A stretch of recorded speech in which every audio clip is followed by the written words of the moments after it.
En tant qu'enseignant, là, je ne veux pas que mes élèves prennent 2, 3 heures à réaliser un schéma ou un dessin. Je veux qu'ils me prouvent qu'ils ont bien compris. Alors, quel outil utiliser?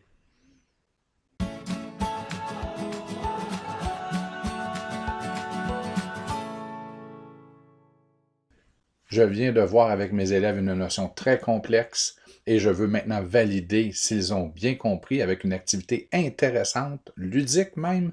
Allons voir ce que l'on peut faire. Donc, je viens de me créer un Google Slides, un PowerPoint en ligne, même chose, une diapositive vierge, et je pourrais ajouter à celle-ci une image. Je pourrais même la mettre en fond d'écran si je le désire, si je ne veux pas que les élèves puissent la déplacer.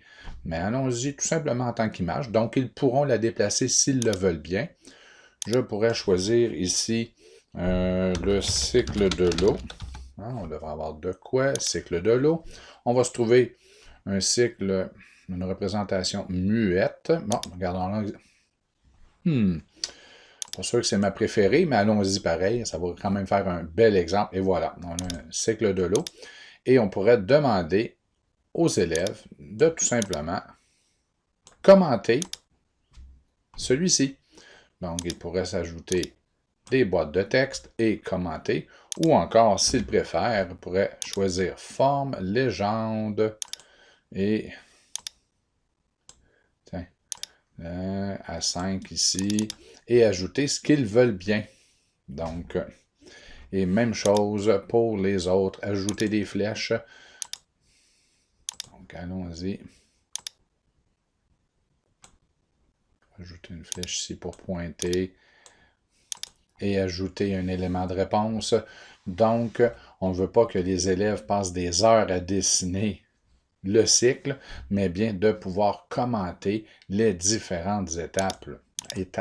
Donc, on pourrait même tout simplement ajouter ici un et y aller avec la description de cette étape. Donc, et ainsi de suite. Donc, c'est une façon de le faire. On pourrait aussi ajouter une autre diapositive. Allez, tantôt, j'ai parlé de cellules. Allons-y avec une cellule animale. Ouais, cellule, excusez mon orthographe, ça va être plus facile. On va donner une chance à Google. Une cellule animale. Regardez, on a ici une belle représentation en 3D en plus. Les jeunes aiment ça. Donc voilà, on pourrait tout simplement leur demander, on pourrait fournir un tableau si on le désire. Donc insertion, on pourrait le faire nous-mêmes pour être sûr que ça sera fait comme on le veut. Et on a 14 éléments, donc on pourrait y aller à 15. On redimensionne celui-ci.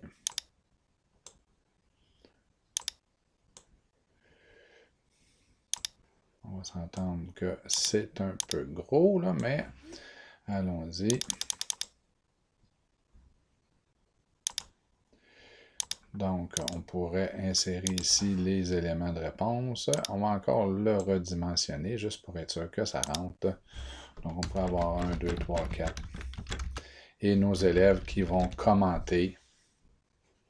Donc, au moins écrire le nom de chacune des parties de la cellule. Ici, donc, numéro. Et voilà, une description en minuscule. Et les élèves pourraient commenter tout simplement à côté du tableau et pourraient même faire des ajouts pour mettre l'emphase ou des représentations ou des photos.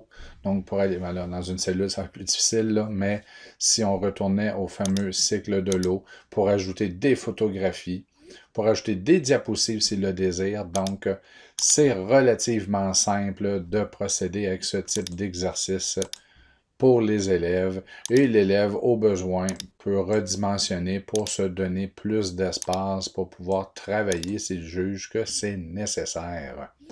Donc, vous pouvez réaliser des tâches, un canevas, et vos élèves travailleront à partir de celui-ci, ou vous pourriez les laisser libres de même trouver l'illustration qu'ils voudront trouver. Mais là, ça risque d'être plus ardu et moins homogène au niveau de la remise des travaux.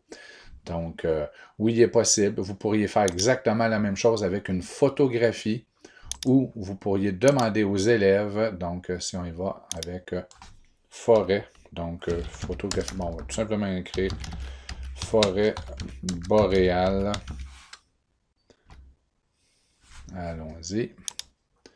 Que vous pourriez demander à vos élèves de commenter une photographie en ajoutant ce qu'ils voient, des observations de ce qu'ils voient. Ça pourrait être même chose d'un paysage urbain au niveau du développement, un univers social. En gros, c'est illimité ce que vous pouvez demander de faire. Si vous ne voulez pas que les élèves modifient l'image, je vous rappelle que vous pouvez toujours l'insérer en tant qu'arrière-plan. Vous faites la même recherche à partir de Google Images ou d'une image que vous avez sur votre appareil. Respectez les droits d'auteur. Donc, on pourrait y aller avec une forêt mixte cette fois-ci. On aurait pu y aller avec la forêt amazonienne. Donc, voici une illustration d'une forêt mixte. Je n'ai pas validé avant, donc on va espérer que c'est bien cela. On enlève celle-ci et on pourrait demander aux élèves de commenter ce qu'ils voient ici. Donc, on pourrait ajouter des flèches, des formes, des traits. Donc, allons-y avec un exemple. On pourrait pointer vers là et ajouter une forme ou une bulle, ajouter un personnage et faire parler les photos. Donc, bon exercice.